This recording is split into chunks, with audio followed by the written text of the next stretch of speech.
प्रभू येशू ख्रिस्ताची स्तुती असो। माझ्या प्रिय भाऊ बहिणीनो, प्रभू येशू ख्रिस्त आपणा प्रत्येकांना त्याचा आशीर्वाद देव।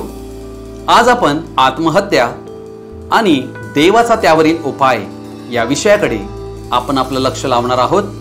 हा विषय अत्यंत गंभीर आहे आणि आज आमच्या समाजात ज्यात आम्ही राहत आहोत आणि जागतिक स्तरावर आम्हाला दृष्टीपथास येत आहे की आत्महत्यांचं प्रमाण वाढत चाललेलं आहे आणि यावर बायबलच्या दृष्टिकोनातून तुम्हाला आणि आम्हाला देव काय म्हणत आहे आम्ही पाहणार आहोत।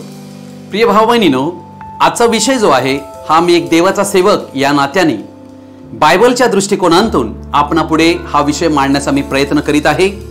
मी काही मानसशास्त्रज्ञ नाही किंवा काही सल्लागार नाही, परंतु पवित्र शास्त्रात आम्हाला याविषयी काय म्हटलेले आहे यात आम्ही पाहणार आहोत।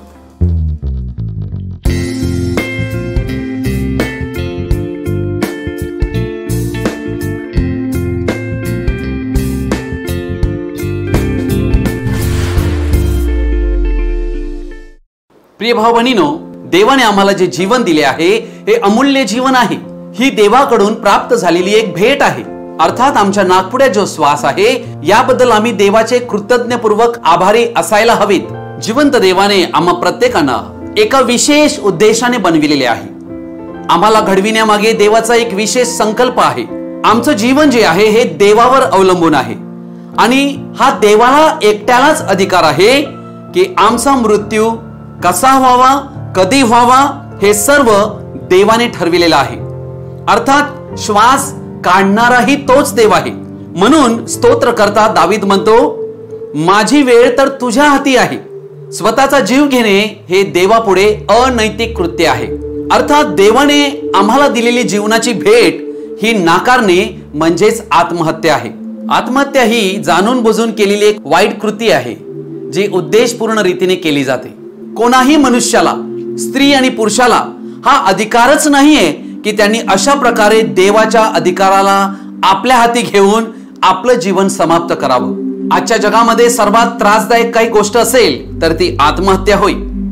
आज अशा समाजात आम्ही राहत आहोत जेथे लोक शिक्षित आहेत, श्रीमंत आहेत, त्यांच्याकडे सर्व वस्तू संपन्नता आहे, परंतु तरीही विनाशकारी घटना का घडत आहेत? आज आत्महत्येचं प्रमाण वाढत असताना आम्हाला दिसत आहे। म्हणूनच हा विषय फार गंभीर बनलेला आहे। आत्महत्या ही तात्पुरती समस्या सोडविण्याची सैतानी खटपट आहे। हा काही हुशारीने घेतलेला निर्णय नाहीये। मनुष्य हे सर्व का करतोय? कारण त्याला वेदना होत आहेत, मानसिक, शारीरिक, भावनिक, आणि या सर्वांतून ही वेदना समाप्त करण्यासाठी मृत्यू हाच एक मार्ग आहे असे त्याला सुचविण्यात येते। समस्या, परिस्थिती काहीही का असेना, जेव्हा त्यामुळे आम्ही भारावलो जातो, जेरीस येतो, तेव्हा जीवन समाप्त करावे असे वाटते। परंतु ही गोष्ट समस्येवर उपाय म्हणून नाहीच। कोणाही व्यक्तीला आपलं जीवन समाप्त करण्याचा अधिकार नाहीये। म्हणून देवाने 10 आज्ञा दिल्या होत्या, त्यातली 6वी आज्ञा म्हणते, खून करू नको। आणि या ठिकाणी आम्ही पाहत आहोत आत्महत्या म्हणजे स्वतःचा केलेला खून। अर्थात हा अधिकार कोणाही व्यक्तीला देवाने दिलेला नाही की त्याने आपलं जीवन समाप्त करावं। म्हणून आत्महत्या हे देवापुढे पाप ठरते। आम्ही स्वतःचे मालक नसल्या कारणाने आम्हाला स्वतःला ठार मारण्याचा अधिकार नाहीये। जो स्वतःला ठार मारितो तो मरतो, तेव्हा तो निर्दोष राहत नाही। उत्पन्नकर्त्या देवापुढे त्याचा जीव अपराधी ठरतो। ज्या वेळेला त्याचा न्याय होईल त्यावेळेला देवापुढे एक पापी व्यक्ती म्हणून उभा राहील। जीवन जगण्याचा निर्णय करणे हाही देवापासून मिळालेला आशीर्वादच आहे। आत्महत्या करणाऱ्यांच्या कुटुंबामध्ये किंवा त्यांच्या सहवासात असणाऱ्या व्यक्तींना, मागे राहिलेल्या व्यक्तींना त्या गोष्टींचा फारच खोलवर दुष्परिणाम भोगावा लागतो। अर्थात यामुळे त्यांना जखमा पोहोचलेल्या असतात आणि त्या व्यक्तींना त्या जखमेतून सहज मुक्त होता येत नाही। आज आत्महत्येचं जे प्रमाण आहे हे आजच्या जगामध्ये आम्हाला आढळते की जवळजवळ वर्षाला 10 लाख लोकांपेक्षा अधिक लोक आत्महत्येमुळे मरण पावत आहेत। अर्थात आत्महत्या हे मृत्यूचं तिसरे कारण आहे। आम्हाला परिचय असेल तर आमच्या जीवनात कोणीतरी कधीतरी आत्महत्या केली आहे म्हणून आम्हाला आठवेल। आमच्या नातलगापैकी, मित्रजनापैकी, शेजाऱ्यांपैकी किंवा आमच्या बरोबर काम करणारे सहकारी यांच्याविषयी आम्ही ऐकले असेल। की आत्महत्या त्यांनी केलेली आहे. अर्थात आम्ही पाहत आहोत आजच्या जगामध्ये मृत्यूनंतर मनुष्य कुठे जातो याचं आध्यात्मिक ज्ञान, सत्याचं आणि जीवनाचं महत्व या गोष्टीविषयी अज्ञान असल्या कारणाने पशु आणि प्राणी जसे मरतात तसेच मनुष्याचं जीवन असेल असं मनुष्याला वाटते. याचमुळे जीवनाचे महत्व, उद्देश, योजना व मार्ग न सापडल्यामुळे चुकीचे निर्णय घेऊन स्वतःचं जीवन नाशाकडे घेऊन जातात. योहान सुवर्तमान याचा 10वा अध्याय 10वं वचन काय म्हणते मी आपण पुढे वाचत आहे. चोर येतो तो केवळ चोरी, घात व नाश करावयास येतो. मी तर त्यांना जीवन प्राप्ती व्हावी व ती विपुल व्हावी म्हणून आलो आहे. या ठिकाणी आम्हाला 2 उगम दिसत आहेत आणि हे 2 उगम एक सैतानी उगम आहे आणि एक देवाकडून आलेला उगम. सैतानी उगम हा या ठिकाणी घात करण्यासाठी, नाश करण्यासाठी, चोरी करण्यासाठी येतो. बघा, म्हणजे या ठिकाणी मनुष्याच्या जीवाची हानी करावी, त्याचं जीवन, त्याचं कुटुंब, त्याचं संपूर्ण जीवन नष्ट करावं हा त्या सैतानाचा उद्देश आहे. आणि या ठिकाणी स्वतः प्रभू येशू म्हणतो, मी तर आलो आहे की त्यांना जीवन प्राप्ती व्हावी. म्हणजे देव या ठिकाणी जीवन देण्यासाठी येतो आणि तीही विपुलपणे व्हावी म्हणून आलो आहे. अर्थात दोन्ही या ठिकाणी गोष्टी आमच्या पुढे आहेत. निवड आमची आहे, निर्णय आमचा आहे. इब्री लोकास पत्र याचा 2रा अध्याय 14 आणि 15 वचन मी आपणा पुढे वाचत आहे. ज्या अर्थी मुले एकाच रक्त मासांची होती त्या अर्थी तोही त्यांच्यासारखा रक्त मासाचा झाला. हेतू हा की मरणावर सत्ता गाजविणारा, लक्षात घ्या, मरणावर सत्ता कोणाची आहे? पवित्र शास्त्र शिकविते मरणावर सत्ता गाजविणारा म्हणजे सैतान, याला मरणाने शून्यवत करावे म्हणून प्रभू येशू ख्रिस्त या जगात आला. अर्थात पुढे लिहिलेलं आहे, कारण जे मरणाच्या भयाने आयुष्यभर दास्याच्या बंधनात होते त्या सर्वांना मुक्त करावे. अर्थात मृत्यू ही एक गुलामगिरी आहे, हे एक दास्य आहे आणि या दास्याच्या बंधनामध्ये सैतानाने मनुष्य जातीला बांधून ठेवलेले आहे. त्यामध्ये मनुष्य ज्या वेळेला खून करीतो, दुसऱ्यांचा खून करीतो आणि आत्महत्या म्हणजे स्वतःचा खून करीतो, या सर्वावर एक अधिकारी आहे. तो मनुष्याला या गोष्टी करण्यासाठी प्रवृत्त करीत आहे. जो आत्महत्या करीतो तो स्वतःला ठार मारितो. अर्थात तो सैतानी शक्तीच्या द्वारे प्रेरित होत असतो. सुसाइड करण्यासाठी, आत्महत्या करण्यासाठी प्रेरित करणारे दुरात्मे असतात, ज्यांना आत्महत्येचे दुरात्मे म्हणतात, कारण त्यांच्या जीवाचा नाश व्हावा म्हणून सैतान हे गोष्ट करीत असतो. हे दुरात्मे जणू एका काळ्या ढगाप्रमाणे मनुष्यावर छाया करीतात आणि मनुष्याची प्रवृत्ती, मानसिक, भावनिक ही एवढी काही विकृत करून टाकतात की त्यांना मृत्यूकडे खेचतात आणि त्यांच्या जीवाचा नाश करीतात. योहान सुवर्तमान 8वा अध्याय 44 वचन म्हणते की तो सैतान जो आहे हा सत्या टिकलेला नाही, हा मनुष्य घातक आहे आणि तो लबाड आणि लबाडीचा बाप आहे. म्हणून आम्ही पाहत आहोत की तो एका गर्जणाऱ्या सिंहासारखा फिरतो, कोणाला फाडावे आणि कोणाला गिळावे. माझ्या प्रिय भाऊ बहिणीनो, अर्थात ही एक लढाई आहे आणि ही लढाई प्रत्येक मनुष्य जातीची सैतानाबरोबर, दुरात्म्याबरोबर आहे. आणि म्हणून सैतानी आत्मा जरी मनुष्याला प्रवृत्त करीत असेल आत्महत्या करण्यासाठी, तरी निर्णय प्रत्येक मनुष्याकडे असतो. आत्महत्येचं प्रमाण जे वाढत आहे तर त्यामागे असे कोणते घटक आहेत त्याकडे आम्ही आमचं लक्ष लावूया. आजच्या आधुनिक जगामध्ये हे प्रमाण का वाढत आहे आणि या समस्या ज्या निर्माण होत आहेत त्या कोणत्या समस्या आहेत त्याकडे आम्ही आमचं लक्ष लावूया. आजच्या जगामध्ये आत्महत्या फार सामान्य बनत चाललेल्या आहेत. आत्महत्या का होत आहेत याचं कारण आम्ही पाहतो, मटेरियलिझम, भोगवाद. जीवनाचा उद्देश केवळ शारीरिक फायदा मिळविण्यासाठी आहे हे लोकांचं ध्येय बनलेलं आहे. त्यामुळे जेव्हा त्यांना काही प्राप्त करण्यासाठी अपयश येते त्यावेळेला ते समजतात की जीवनामध्ये जगण्याचा काय फायदा. अशा वेळेला त्यांची प्रवृत्ती ही आत्महत्येकडे होते. आजचं जग जे आहे हे सुंदरतेला फार महत्व देत आहे. अर्थात फॅशन, सौंदर्य याला फार महत्व देण्यात आलेलं आहे आणि त्यामुळे जर ते असमाधानी असतील, आपल्याकडे रूप नाही वगैरे अशा गोष्टीमुळे देखील आत्महत्येकडे विचार प्रवृत्त होतात. अनेक लोक मोठे मोठी कर्ज घेत असतात, घरासाठी, कारसाठी किंवा मोठ्या फर्निचरसाठी किंवा बोटीसाठी. त्याप्रमाणे त्याने कर्ज घेतलेले असतात आणि ती कर्जे ज्या वेळेला परतफेड करण्याची वेळ येते आणि त्यावेळेला त्याला कळते की आता मला हे परतफेड करणे अवघड बनलेलं आहे, त्यावेळेला आर्थिक दबावामुळे त्याच्या जीवनामध्ये नैराश्य येते आणि ही परतफेड करणे त्यांना अवघड बनताच त्यांना दुसरा काही उपाय सापडत नाही, आत्महत्या करण्याकडे ते प्रवृत्त होतात. आज आम्ही पाहत आहोत कौटुंबिक जीवनामध्ये आर्थिक अडचणीमुळे परिस्थितीमुळे आलेली नैराश्य ही आत्महत्येचं सर्वाधिक मोठं कारण आहे. अनेक जण आजारामुळे त्यांना नैराश्य आलेले असते, वेदनेमुळे ते कंटाळलेले असतात आणि अशा वेळेलाही आपल्या स्वतःला वेदनेतून वाचविण्यासाठी समस्येतून वाचविण्यासाठी आत्महत्येकडे प्रवृत्त होतात. आपल्या जीवनात अनैतिक कृत्ये घडल्या कारणाने अर्थात अनैतिक कृत्यामुळे कुठेतरी ते गोवले जातात आणि त्या ठिकाणी बांधले जातात. आता डोक्यावरून पाणी फिरलेलं आहे आणि आपण आपल्या स्वतःला वाचवू शकत नाही आणि आपली पापं आपण झाकू शकत नाही. अशा वेळेला मनुष्य आत्महत्येकडे प्रवृत्त होतात. अर्थात माझी गर्भधारणा झालेली आहे, आता काय होईल माझा तर विवाह झालेला नाही. अशा वेळेला मानसिक चिंता त्यांना सतावते आणि अशा वेळेला ही गोष्ट कुठे लपवू शकत नाही म्हणून आत्महत्या केल्या जातात. नंतर मला एड्स झालेला आहे, मला HIV झालेला आहे हे आता कळणार आहे.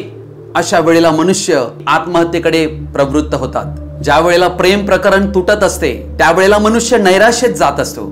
ज्या वेळेला विवाह तुटतो, डिवोर्स दिला जातो आणि त्यावेळेलाही अशा प्रकारे आत्महत्येकडे प्रवृत्त होतात. अनेक ठिकाणी कौटुंबिक भांडणं असतात, शिव्या, मारामारी, कुटुंबामध्ये अयोग्य प्रकारे वागविले जाणे आणि धमक्या देणे, वाईट रीतीने वागविणे, अशा प्रकारच्या सर्व गोष्टीमुळे किंवा शारीरिक मानसिक छळ केला जातो. या सर्व गोष्टीला कंटाळून मनुष्य शेवटी आत्महत्या करण्यास प्रवृत्त होतो.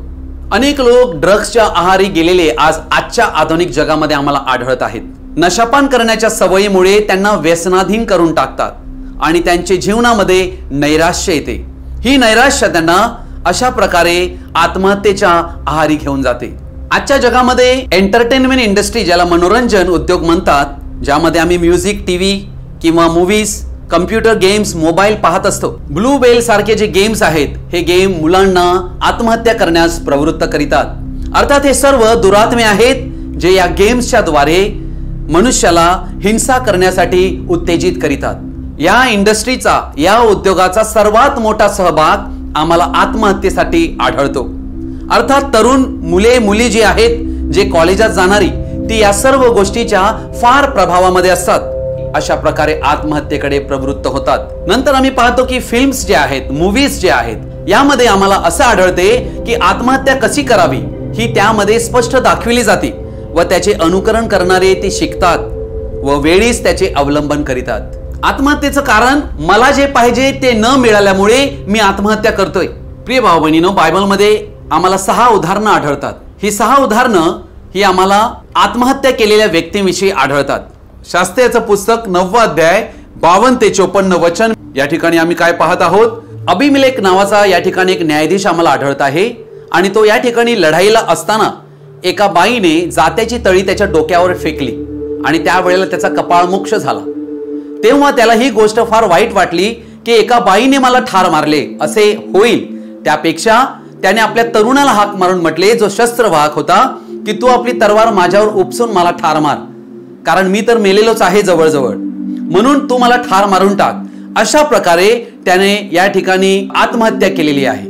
या ठिकाणी आम्ही पाहत आहोत इस्रायलचा पहिला राजा शाऊल हा या ठिकाणी युद्धामध्ये आहे. 1 शमूएल याचा 31 अध्याय याचं 4थं वचन म्हणते, शाऊल आपल्या शस्त्रवाहकास म्हणाला, आपली तलवार उपसून मला भोसक, असे न केल्यास मी असुनती लोक येऊन मला भोसकतील, माझी विटंबना करतील. पण त्याचा शस्त्रवाहक तसे करीना. तो फार घाबरला होता. तेव्हा शाऊल आपली तलवार काढून तिच्यावर पडला. शाऊलाने स्वतःची आत्महत्या या ठिकाणी स्वतःच्या तलवारीवर पडून केलेली आहे. ही दुसरी आत्महत्या आम्हाला बायबलमध्ये आढळते. तिसरा प्रकार जो आहे तो 1 शमूएल 31 अध्याय यातल्या 5व्या वचनामध्ये आढळतो. शाऊलाबरोबर त्याचा शस्त्रवाहक होता आणि हा शस्त्रवाहकाने काय केलेला आहे पाहूया. शाऊल मेला हे पाहून त्याचा शस्त्रवाहक ही आपल्या तलवारीवर पडून त्याचबरोबर मेला. 2 शमूएल याचं पुस्तक 17वा अध्याय याचं 23 वचनामध्ये आम्हाला आढळते की अहितोफेल नावाचा एक व्यक्ती होता. हा एक सल्लागार होता. दाविदाचा पुत्र अबशालोम याला हा सल्ला देत असे. परंतु या ठिकाणी अबशालोमाने अहितोफेल याची मसलत तुच्छ मानली आपण दिलेल्या मसलतीप्रमाणे अबशालोमाने केले नाही, म्हणून त्याने जाऊन गळफास घेतलेला आहे आणि तो मृत्यू पावलेला आहे. ही चौथं उदाहरण या बायबलमध्ये आम्हाला आढळते. एक राजा याच्या 16व्या अध्यायामध्ये 18व्या वचनामध्ये आम्हाला जिम्री नावाचा एक व्यक्ती आढळतो. नगर हस्तगत झाले असे जिम्रीने पाहिले, तेव्हा त्याने राजवाड्याच्या बुरुजात आपण आत असता राजवाड्यास आग लावून दिली व त्यात तो स्वतःही जळून गेला. अर्थात या ठिकाणी स्वतःच्याच राजवाड्यामध्ये आग लावून त्याने स्वतःला त्या ठिकाणी जाळलेला आहे. मत्तेकृष्ण वर्तमान 27 अध्यायामध्ये यहुदा इस्करियोत, जो येशू ख्रिस्ताचा एक प्रेषित म्हटलेला होता, त्याने येशू ख्रिस्ताला विकलेला आहे. आणि या ठिकाणी ज्या वेळेला त्याला विकून पैसे घेतलेले आहेत, त्यावेळेला त्याला आता कळलेलं आहे की त्याने ही फार मोठी चूक केलेली आहे. त्यावेळेला त्याला पश्चाताप न येता त्याला पस्तावा झालेला आहे. आणि या पस्ताव्यामध्ये त्याने काय केलेलं आहे, कारण तो या ठिकाणी विश्वासघातकी ठरलेला आहे. मत्तेकृष्ण वर्तमान 27 अध्याय 4 वचन, मी निर्दोष जीवाला धरून देऊन पाप केले आहे. ते म्हणाले, त्याचे आम्हाला काय, तुझे तूच पाहून घे. मग त्याने ते रुपये मंदिरात फेकून दिले व जाऊन गळफास घेतला. या ठिकाणी आम्ही पाहत आहोत यहुदा इस्करियोत याने पश्चाताप केला नाही, परंतु या ठिकाणी त्याला अशा प्रकारची सैतानाकडून प्रेरणा मिळाली की त्याने गळफास घ्यावा, कारण तो स्वतः नाशाचा पुत्र होता. अशा प्रकारे आम्हाला या बायबलमध्ये आत्महत्या केल्याचे अनेक उदाहरणं आम्हाला या ठिकाणी आढळतात. बायबलमध्ये असे पुष्कळ उदाहरण आम्हाला असेही दाखवून दिले आहेत की ज्यांच्या जीवनामध्ये खूप दुःख आणि निराशा होती, परंतु त्यांनी या निराशा उपभोगत असताना आत्महत्या केलेली नाही. देवाचा संदेष्टा एलिया, ज्याच्याद्वारे देवाने अद्भुत कार्य आहाब आणि इजबेलच्या वेळेला केले होते आणि संपूर्ण इस्रायल लोकांना देवाकडे वळविले होते, देवाची वेदी रचली होती, हा देवाचा एक बलाढ्य सेवक जो भविष्यवादी, तो या ठिकाणी नैराश्यमध्ये गेलेला आहे. कारण इजबेल त्याच्या मागे लागली होती आणि त्यामुळे तो फार भयभीत झाला होता आणि आज माझा मृत्यू व्हावा अशी तो देवाकडे मागणी करीत होता. तिसरे उदाहरण आम्ही पाहतो, योना नावाचा देवाचा सेवक जो देवावर फार रागावलेला आहे असे आम्हाला आढळते. आणि त्या ठिकाणी त्याला असे वाटत आहे की मला आताच मृत्यू येईल ते किती बरे होईल. चौथे उदाहरण आम्हाला आढळते ते संत पौल आणि त्याच्याबरोबर असणारे सहकारी, हे ज्या वेळेला अशा एका स्थळी पोहोचले ज्या वेळेला त्यांना फारच तणाव त्यांच्या जीवनामध्ये दिसत होता, जो त्यांच्या शक्तीच्या पलीकडे त्यांना तोंड द्यावे लागत होते. परंतु अशा सर्व परिस्थितीमध्ये या देवाच्या सेवकांनी आत्महत्या केली नाही किंवा त्यासाठी प्रवृत्त झाले नाहीत. एलिया जो निराश झाला होता आणि मरणाची वाट पाहत होता, त्याला देवाच्या दूताद्वारे सांत्वन प्राप्त झाले आणि त्याला एक नवीन आशा त्या ठिकाणी मिळाली. अर्थात आम्हाला दिसते की एलियाचा मृत्यू झालाच नाही, त्याचा स्वर्गारोहण झालं. योनाला देवाकडून निषेध आणि चेतावणी प्राप्त झाली, त्याचे डोळे उघडले. प्रियजन हो, बायबलमध्ये लिहिलेलं बायबलचं जर पहिलं पुस्तक जर कोणतं असेल, सर्वात जुनं पुस्तक, तर इयोब आहे. इयोब नावाचं पुस्तक, यामध्ये जीवनामध्ये दुःख, संकटे आणि समस्या, नैराश्य याचं संपूर्ण चित्र या पुस्तकात मांडलेलं आहे. इयोब नावाचा एक देवाचा फार महान असा एक सेवक होता. त्याच्या जीवनामध्ये काही वाईट नव्हतं. एक चांगल्या प्रकारचं जीवन जगणारा तो व्यक्ती असतानाही त्याच्या जीवनामध्ये नाना प्रकारची संकटे आणि दुःखे आली. आणि जर आम्ही इयोबाचं पुस्तक आम्ही वाचलं तर आम्हाला कळेल, इयोबाच्या पहिल्या अध्यायामध्ये आम्हाला आढळते देवाने सैतानाला अनुमती दिलेली आहे की त्याने इयोबाचं जीवन जे आहे हे परीक्षेमध्ये आणावे. आणि या ठिकाणी आम्हाला आढळत आहे की इयोब जो आहे याच्या जीवनामध्ये त्याचे जे काही संपत्ती होती ती एका दिवसामध्ये नाश पावलेली आहे. त्याची मुली एका दिवसात नाश पावलेली आहेत. आणि त्या ठिकाणी आम्ही पाहत आहोत त्याच्या शेतीमध्ये लावलेले जे काही रोपटं होती, जे काही धान्य होतं, सर्व नाश पावलेलं आहे. आणि अशा प्रकारे त्याच्या जीवनामध्ये एकाच दिवशी सर्व सैतानाने घाला घातला आणि त्याचं जीवन दुःखी करून टाकलं. त्याच्या जीवनामध्ये निराशा आणली. त्याची लेकरे सर्व मरण पावलेले आहेत आणि त्याची बायको मात्र उरलेली आहे. त्याचे शरीर जे आहे फोडांनी भरलेलं आहे आणि तो खापरी घेऊन खाजवत बसलेला आहे. प्रिय भाऊ बहिणीनो, असं कोणाची परिस्थिती आज आहे काय? इयोबाचं पुस्तक वाचल्यावर आम्हाला एक धैर्य येऊ शकते की कशा प्रकारे परमेश्वर मनुष्याला सहाय्य करीतो. अर्थात कोणतीही आमच्या जीवनातली परिस्थिती देवापासून गुप्त नाही. इयोबाची पत्नी येथे येत आहे इयोबाचं पुस्तक 2 अध्याय 9 आणि 10 वचन मी वाचत आहे. तेव्हा त्याची स्त्री त्याला म्हणाली, तुम्ही अजून सत्व धरून राहिला आहात काय? देवाचे नाव सोडून द्या आणि मरून जा. तो तिला म्हणाला, तू धर्महीन स्त्रियाप्रमाणे बोलतेस. देवापासून सुखच घ्यावे आणि दुःख घेऊ नये काय? या सर्व प्रसंगी इयोबाने आपल्या वाचेने काही पाप केले नाही. अर्थात इयोब जो आहे हा व्यक्ती या ठिकाणी आम्हाला आढळत आहे, याला सत्याचं ज्ञान आहे, याला जीवनाचं महत्व कळलेलं आहे. त्यामुळे जीवनात आलेल्या सर्व परिस्थितीचा मुकाबला करण्याची त्याच्यामध्ये कुवत आहे. ही कुवत आमच्यात निर्माण व्हावी ही देवाची इच्छा आहे. म्हणून देव समस्येमागे समस्या पाठवितो. या सर्व समस्येत आम्ही थकून न जाता देवाचं सहाय्य मागावं. आमच्या जीवनात काहीही परिस्थिती असो, कितीही वाईट परिस्थिती असो, आम्हाला कोणी छळो, आम्हाला कोणी त्यागो, आम्हाला कोणी तुच्छ लेखो, आम्हाला कोणत्याही वाईट प्रकारे वागवो, आम्ही आमचं दुःख देवापुढे घेऊन यायला हवं. इयोब या ठिकाणी त्याची बायको त्याला सांगत आहे की अजून तू देवाचं सत्व का धरून राहिला आहेस? देवाचे नाव सोडून दे आणि मरून जा. काय परिस्थिती जीवनामध्ये येते बघा. देवाचं नाव सोडून दे आणि मरून जा. किती बोलणं सोपं आहे, परंतु हा व्यक्ती ज्याचं घर खडकावर बांधलेलं आहे, त्याला कळलेलं आहे की देव आणि मी आमची मैत्री आहे. देव माझं वाईट करूच शकत नाही. अर्थात आम्हाला आमच्या जीवनामध्ये देवाविषयी भरोसा असणे फार आवश्यक आहे. आणि देवाविषयी आम्हाला भरोसा तेव्हा असेल जेव्हा आमची देवाबरोबर जवळीकता होईल, जेव्हा देवाबरोबर आमची मैत्री होईल. तेव्हा तो आपल्या पत्नीला काय म्हणत आहे? तू धर्महीन स्त्रियाप्रमाणे बोलतेस. देवापासून सुखच घ्यावे आणि दुःख घेऊ नये काय? जीवनाचं तत्व आम्हाला कळणं फार फार आवश्यक आहे.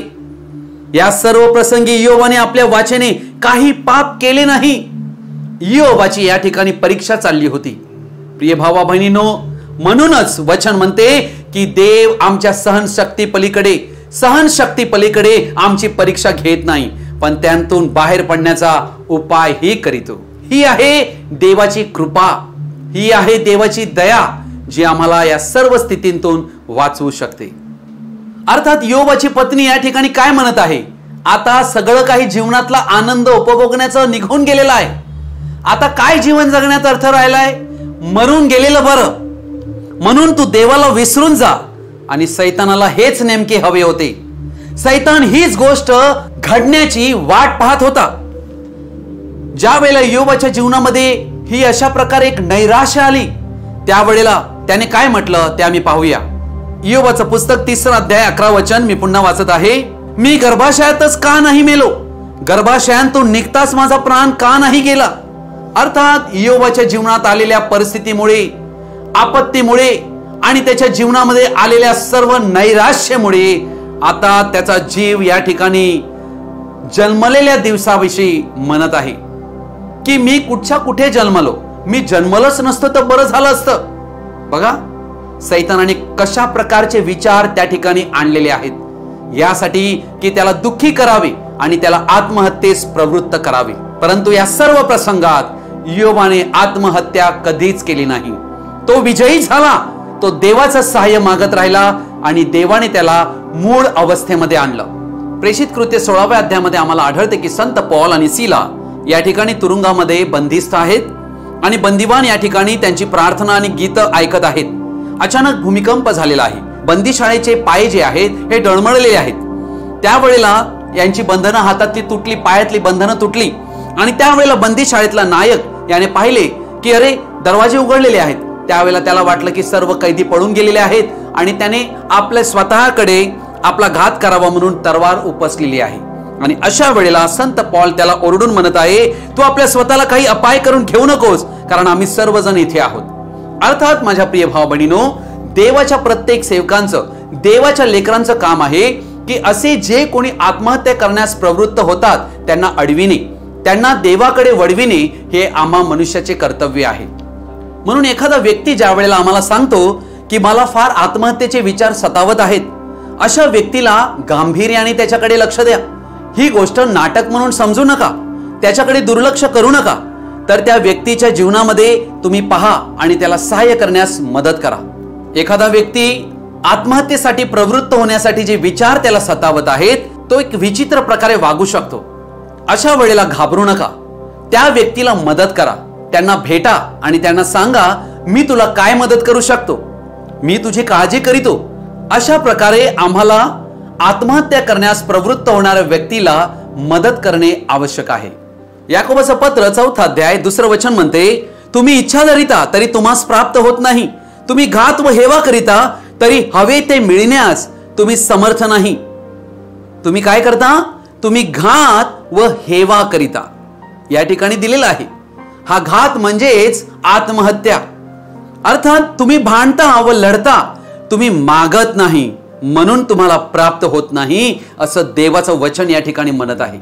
कोणत्याही भावना ज्या आमच्या मनामध्ये येत असतात या कायमस्वरूपी नसतात. ही गोष्ट आम्हाला समजणं अत्यावश्यक आहे. ते जणू काही भावना समुद्राच्या लाटांप्रमाणे असतात. अर्थात जशा लाटा येत असतात आणि लाटा जात असतात, अशाच प्रकारे त्या तात्पुरत्या असतात. म्हणून आपल्या जीवनात तुम्ही नैराश्य अनुभवत असाल ते कायम राहणार नाही. लक्षात घ्या, मी पुन्हा म्हणत आहे, जे नैराश्य तुमच्या जीवनामध्ये आलेलं असेल ते कायम राहणार नाही. ही गोष्ट आम्ही समजायला हवी. ज्या वेळेला मनामध्ये गोंधळ असतो त्यावेळेला आपल्या भावना दुसऱ्यांशी बोलणे फार आवश्यक आहे. म्हणून तात्पुरत्या भावनामुळे कायमस्वरूपी मृत्यूची निवड करू नका.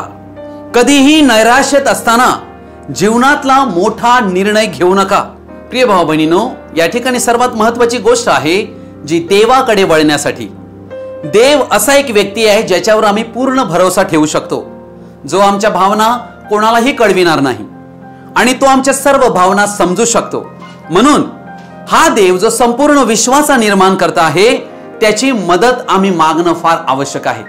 आमच्या जीवनात कितीही निराशजनक परिस्थिती का असेना, आम्ही त्या देवाजवळ खऱ्या हृदयाने जर शरण येऊ तो देव आम्हाला मदत करण्यास सदैव तयार आहे. अर्थात देवाजवळ आम्ही पूर्ण हृदयाने शरण येणं यामध्येच आमचं यश आहे. देवाजवळ सहाय्य मागणं. लक्षात घ्या, समस्या कितीही असू शकतात, कितीही जटिल समस्या असतील तरी देवाचं सहाय्य आम्हाला त्या समस्येतून पूर्णपणे मुक्त करू शकते. कोरिन्थीकरास पहिले पत्र याचा 10 अध्याय 13 वचन म्हणते, मनुष्याला सहन करता येत नाही अशी परीक्षा तुम्हावर गुदरली नाही आणि देव विश्वासनीय आहे, तो तुमची परीक्षा तुमच्या शक्ती पलीकडे होऊ देणार नाही, तर परीक्षेबरोबर तिच्यातून निभावण्याचा उपाय ही करील, यासाठी की तुम्ही ती सहन करावयास समर्थ व्हावे. देवाची साथ आमच्या बरोबर आहे याचे महत्व फार अपरंपार आहे. लक्षात घ्या, देव उपाय करील आम्हाला समस्येतनं बाहेर पडण्यासाठी. पण आम्ही आमच्या समस्या घेऊन देवाजवळ खरेपणाने आलो पाहिजे, तर देव आम्हाला सहाय्य करील. म्हणून ज्या वेळेला आमच्याकडून पाप घडले असेल त्यावेळेला आम्हाला देवाकडे येणं फार आवश्यक आहे. कारण देव सर्व पापांची, ते कितीही घोर पातके का असेना, क्षमा करायला तयार आहे. म्हणून आमचं जीवन समाप्त करू नये पण नवीन जीवनाला सुरुवात करावी, हा उद्देश देव या ठिकाणी आम्हाला देतो. म्हणून पवित्र शास्त्रात काय दिलेलं आहे? योहानाचं पहिलं पत्र 1 अध्याय 9 वचन म्हणते, जर आपण आपली पापे पदरी घेतली तर तो विश्वासनीय व न्यायी आहे, म्हणून आपल्या पापांची क्षमा करील व आपल्याला सर्व अनितीपासून शुद्ध करील. प्रियजन हो, हे देवाचं एक महान अभिवचन आहे.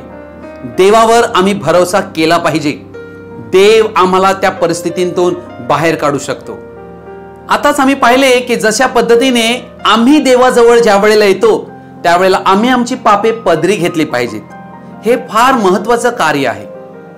ज्या वेळेला आम्ही आमचे पाप पदरी घेतो आणि आम्ही स्वीकारतो की मी दोषी आहे, त्यावेळेला देव आम्हाला सहाय्य करण्यास सुरुवात करीतो. देवाजवळ येणाऱ्याने हा विश्वास करायला हवा की देव आहे आणि तो मला सहाय्य करील. माझ्या प्रिय भाऊ बहिणींनो, देव हा प्रेमळ देव आहे आणि तुम्ही देवाच्या प्रेमाचा स्वीकार करायला हवा. कारण त्याने आम्हाला एक विशेष उद्देशासाठी बनविलेला आहे. आमच्या जीवनाविषयीचा संकल्प आणि उद्देश जर आम्हाला जाणून घ्यायचा असेल तर जिवंत देवाकडे आम्ही आलो पाहिजे. अर्थात आमच्या जीवनाला महत्व आहे, मूल्य आहे आणि त्यामागे देवाचा फार मोठा महान संकल्प आहे. म्हणून आमच्या समस्या, नैराश्य, वेदना यापेक्षा माझा देव मोठा आहे हा विश्वास आम्ही देवावर करायला हवा. देव कोणाही व्यक्तीला त्याच्या जीवनातील समस्या किंवा त्याच्या जीवनातल्या वेदना एकट्याला भोगायला लावित नाही. म्हणून आम्ही एकट्यावर या गोष्टी घेऊ नये. म्हणून देव प्रार्थना ऐकणारा देव आहे, उत्तर देणारा देव आहे. म्हणून आज तुम्ही आणि आम्ही देवाकडे आलो पाहिजे. हजार लोक आत्महत्येच्या प्रवृत्तींतून मुक्त झालेले आहेत, सोडविले गेलेले आहेत. त्याला कारण आहे ते देवाकडे वळले. देव जीवनाचे परिवर्तन करणारा देव आहे. देवाचे वचन आत्महत्या चुकीची आहे एवढेच शिकवित नाही, परंतु जीवन जगण्यास कारण देते व समस्या हाताळण्यास मदत करते. जे लोक फारच भयानक समस्येला तोंड देत असतात परंतु आत्महत्या करीत नाहीत, परंतु देवाच्या मदतीने समस्या सोडवितात, त्यांचं जीवन आनंदी शांतीने भरलं जाते. आत्महत्येच्या सर्व प्रकारांतून वाचविण्यासाठी देवाजवळ उपाय आहे. अर्थात ही काही जादू नाही.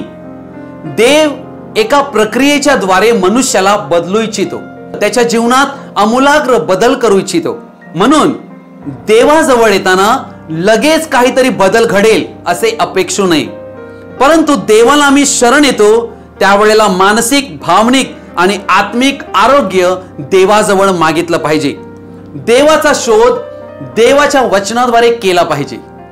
ज्या वेळेला प्रत्येक व्यक्ती, मनुष्य देवाकडे शरण येतो त्यावेळेला देव जीवनाचं सत्य मनुष्याला प्रकट करायला, समजवायला सुरुवात करीतो. त्यासाठी देव त्या मनुष्याचं जिवंत शरीर मागतो. देवाला आमची शरीरे आणि आमचं मन देवाला समर्पित करणे आवश्यक आहे. रोमकरसपत्र 12 अध्याय 1 आणि 2 वचन मी आपणा पुढे वाचत आहे. म्हणून बंधुजन हो, देवाच्या करुणेमुळे मी तुम्हास विनंती करीतो की तुम्ही आपली शरीरे जिवंत, पवित्र व देवाला ग्रहणीय यज्ञ म्हणून समर्पण करावी. ही तुमची आध्यात्मिक सेवा आहे. प्रत्येक व्यक्ती जो समस्येमध्ये आहे, प्रत्येक व्यक्ती ज्याला आत्महत्येचे विचार सतावत आहे, प्रत्येक व्यक्तीला देवाला त्याने आपलं जीवन समर्पित करावं ही देवाची पहिली मागणी आहे. कारण त्याद्वारेच आम्ही देवाची आत्मिक सेवा करू शकतो. हीच आमची आध्यात्मिक सेवा आहे. दुसरं वचन म्हणते, देवाची उत्तम, ग्रहणीय व परिपूर्ण इच्छा काय आहे हे तुम्ही समजून घ्यावे, म्हणून या युगाबरोबर समरूप होऊ नका. अर्थात आमच्याविषयीचे देवाची संकल्पनी योजना आहेत, इच्छा आहेत, पण त्या आम्हाला सहज कळू शकणार नाहीत. आम्हाला देवाच्या सानिध्यामध्ये यावं लागेल. आम्हाला देवाबरोबर मैत्री करावी लागेल. आम्हाला देवाबरोबर व्यक्तिगत संबंध प्रस्थापित करावे लागेल. त्यावेळेला देव त्याची इच्छा आम्हाला प्रकट करायला सुरुवात करीतो. म्हणून इकडे म्हटलेलं आहे, या युगाबरोबर समरूप होऊ नका, तर आपल्या मनाच्या नवीकरणाने स्वतःचे रूपांतर होऊ द्या. आमच्या मनाचे नवीकरण होणं अत्यावश्यक आहे आणि हे नवीकरण देव स्वतः करू शकतो. परंतु त्याच्या हाती आम्ही आमचं जिवंत शरीर देणे आणि आमचं मन देखील देवाला देणे अत्यावश्यक आहे. प्रिय भाऊ बहिणींनो, तुम्हाला आणि आम्हाला ख्रिस्त येशूमध्ये संकट, दुःख, अडचणी यांना सामोरे जाण्यासाठीच पाचारण केलेलं आहे. आमच्या जीवनामध्ये देखील ख्रिस्तामध्ये तुम्हाला आणि आम्हाला दुःख सहन करण्यासाठी पाचारण केलेले आहे, बोलावलेले आहे. म्हणून आमच्यासाठी संकट जे आहे, दुःखे जे आहेत, ही ख्रिस्ताच्या सहाय्याद्वारेच आम्ही त्यावर विजय प्राप्त करू शकतो. आमचं जीवन ज्या वेळेला देवावर ज्या वेळेला अवलंबून राहण्यास शिकू लागतो त्यावेळेला आत्महत्याकडे कोणीही व्यक्ती वळू शकत नाही. जो व्यक्ती स्वतःच्या इच्छेमध्ये केंद्रित असतो, स्वकेंद्रित जीवन जगत असतो, त्यावेळेला तो आत्महत्येकडे प्रवृत्त होऊ शकतो. ज्या वेळेला एखादा व्यक्ती आत्महत्येकडे प्रवृत्त होतो त्याचा अर्थ असा असतो की त्याचं देवावर प्रेम नाही, तो देवावर विश्वास करीत नाही. प्रियांनो, देवावर अवलंबून राहणे हे आमच्या जीवनातलं सर्वात महत्वाचं उद्दिष्ट आहे. आम्ही ज्या वेळेला देवावर अवलंबून असतो त्यावेळेला आम्ही कधीही हारत नसतो. आमची हार होऊच शकत नाही, कारण आम्ही देवावर अवलंबून आहोत आणि तो देव आम्हाला सहाय्य करतोच करीतो. म्हणून जे व्यक्ती देवावर अवलंबून असतात ते कधीही आत्महत्येकडे प्रवृत्त होत नाहीत. स्वतःला नाकारणे ख्रिस्ती जीवनाचं हे एक उत्कृष्ट तत्व आहे. प्रभू येशूने म्हटले, जर कोणी माझ्या मागे येऊ इच्छित असेल तर त्याने स्वतःचा त्याग करावा. अर्थात ज्या वेळेला स्वतःचा त्याग व्यक्ती करीतो आणि आपल्या स्वतःच्या विचारांना नाकारतो, त्यावेळेला आत्महत्येकडे तो प्रवृत्त होऊच शकत नाही. अर्थात ही तत्वे सत्याची तत्वे आहेत आणि ही तत्वे आम्हाला सैतानाच्या हरेक प्रकारच्या जोखडांतून आणि हरेक प्रकारच्या कुमार्गापासून कुसंकल्पापासून सुरक्षित ठेवण्याची कार्य करीतात. मत्ती शुभवर्तमान याचा 22 अध्याय 37 आणि 38 वचन मी आपणा पुढे वाचत आहे. तो त्याला म्हणाला, तू आपला देव परमेश्वर याच्यावर पूर्ण अंतकरणाने, पूर्ण जीवाने व पूर्ण मनाने प्रीती कर. हीच मोठी व पहिली आज्ञा आहे. देवाने आम्हा सर्व मनुष्यांना सर्वात मोठी आणि पहिली आज्ञा ही दिली आहे की आम्ही देवावर प्रेम करायला हवे. ज्या अर्थी आम्ही देवावर प्रेम करीतो तेव्हा देव आम्हाला कोणत्याही दुरात्म्याची सत्ता आमच्यावर चालू देत नाही. देवावर प्रेम करावे हे मानव जातीचं कर्तव्य आहे.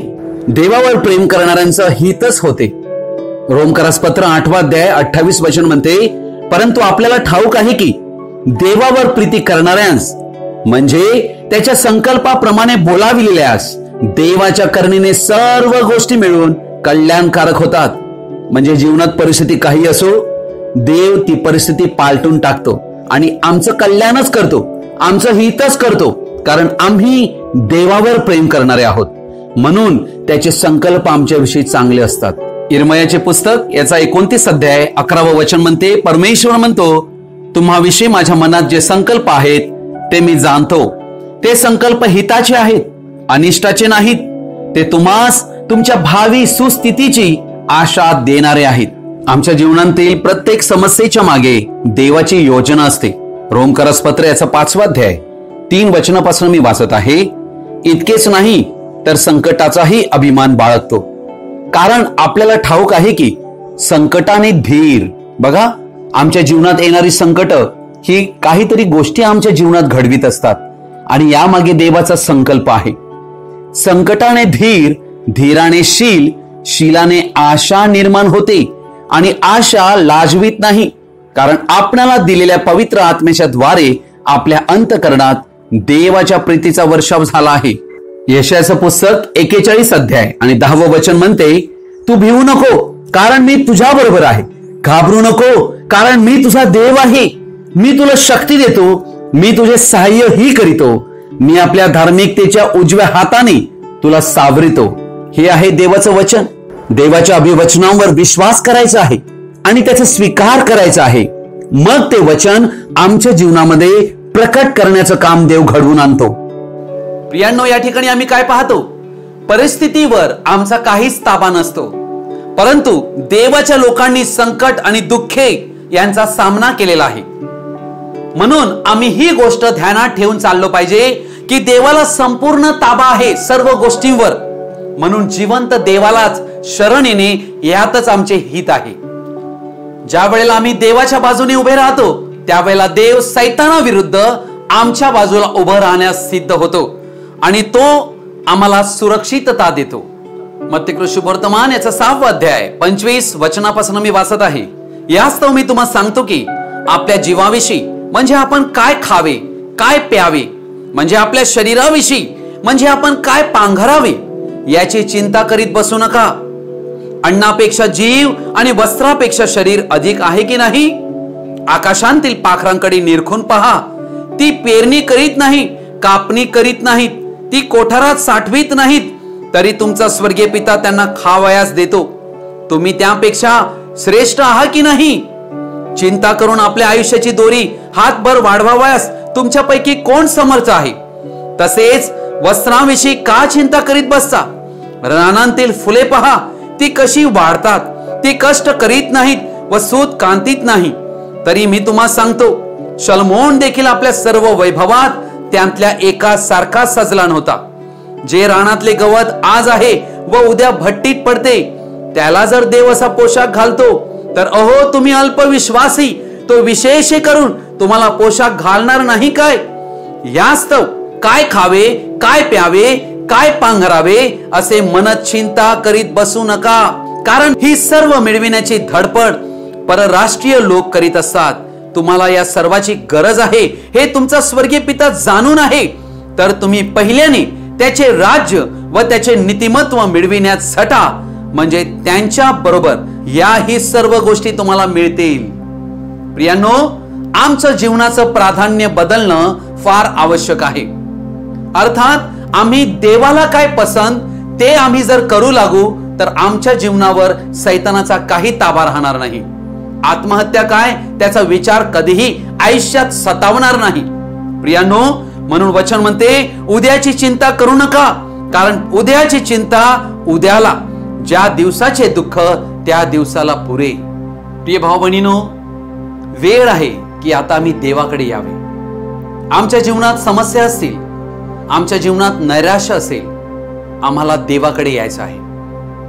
आमच्या मनात आत्महत्येचे विचार आम्हाला सतावत असतील, आम्ही दुःखी असू, आम्हाला देवाजवळ येणे आहे. जर आम्ही खऱ्या अंतकरणाने देवाजवळ येऊ, देव आमचं सहाय्य करेल, कारण देव आमच्यातील कोणापासूनही दूर नाही. म्हणून या ठिकाणी मी तुमच्यासाठी प्रार्थना करू इच्छित आहे.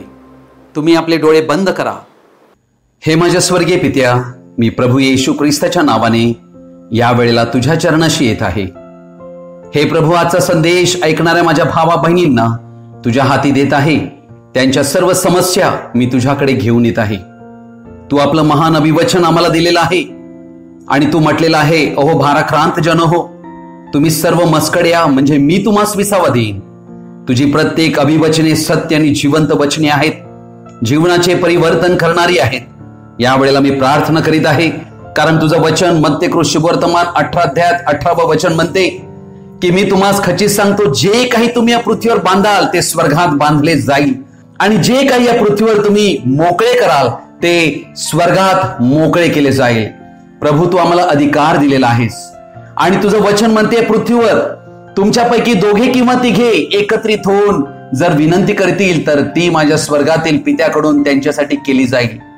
हे स्वर्गीय बापा, मी या वेळेला तुझा पुत्र या नात्याने प्रभू येशू ख्रिस्ताच्या नावाने प्रार्थना करीत आहे की सर्व सैतानी दुरात्म्यांची शक्ती जी माझे भाऊ आणि बहीण यांना पीडत आहे, त्रास देत आहे, ती येशू ख्रिस्ताच्या नावाने मी त्यांच्या विरुद्ध येत आहे. सैतानी सर्व नेमलेली कामगिरी मी येशू ख्रिस्ताच्या नावाने उद्ध्वस्त करीत आहे. तू आपला स्पर्श या भावाला, या बहिणीला कर आणि सैतानी जे दुरात्मे जे त्यांना त्रास देत आहेत त्यांची त्यांतून मुक्तता कर. सर्व त्या दुष्ट सैतानाचे प्रभाव येशू ख्रिस्ताच्या नावाने मी हाकलून लावत आहे. हे प्रभू, त्यांना अधर्माच्या पापाच्या हर एक बंधनांतून तू मुक्त कर. हर एक शाप, जे वांशिक शाप आहेत त्या बंधनांतून मुक्त कर. दुरात्म्याच्या बंधनांतून, जोखडांतून त्यांना येशू ख्रिस्ताच्या नावाने मुक्त कर. प्रभू, तुझा स्पर्श त्यांना कर. हर एक प्रकारच्या समस्या, नैराश्य, चिंता, भीती आणि सर्व प्रकारचा द्वेष स्वतःविषयी जो त्यांच्यात निर्माण झालेला आहे त्याचा मी धिक्कार करीत आहे. हो, सैतानाचे सर्व उद्देश आणि त्याचे सर्व हेतू हे आम्ही प्रभू येशू ख्रिस्ताच्या नावात संपूर्ण मोडकळीत सांगित आहे. प्रभू, तू सहाय्य कर. या भावाला, या बहिणीला ख्रिस्ता तुझी शांती दे. त्यांचे जीवन आशीर्वादित कर. त्यांचं संपूर्ण शरीर, आत्मा, प्राण मी ख्रिस्ता कल्वरी खुर्सावर तू अर्पिलेल्या पवित्र रक्ताखाली घेऊन येत आहे. तुझा स्पर्श त्यांना कर. त्यांच्या जीवनाचे परिवर्तन कर. त्यांना ख्रिस्ता तुझी शांती दे. त्यांचं जीवन पवित्र कर, पापांतून मुक्त कर, यासाठी की तुझा पवित्र आत्मा त्यांना प्राप्त व्हावा आणि ते तुझ्यासाठी जगावे. ख्रिस्ता, नवीन आशा त्यांच्यासाठी दे. तूच आम्हाला आनंद देणारा, शांती देणारा, प्रेमाने भरणारा तू परमेश्वर आहे. तुझ्या पवित्र हाती आम्ही सर्व स्थिती सोपवून ही विनंती, प्रार्थना प्रभू येशू ख्रिस्त जो आमचा तारणारा प्रभू त्याच्या पवित्र नावामध्ये करतो. आमेन, आमेन. मला आशा आहे की आजचा संदेश तुम्ही सर्वांनी जो ऐकलेला आहे त्यावर चिंतन आणि मनन करा. परमेश्वर तुम्हा सर्वांना सहाय्य करो आणि जे कोणी तुमच्या माहितीमधील व्यक्ती असतील त्यांच्याकडे हा संदेश शेअर करा, जेणेकरून त्यांच्या जीवनामध्ये कायापालट आणि बदल होईल. प्रभू येशू ख्रिस्ताची कृपा तुम्हा सर्वांसंगती कायम राहो. आमेन.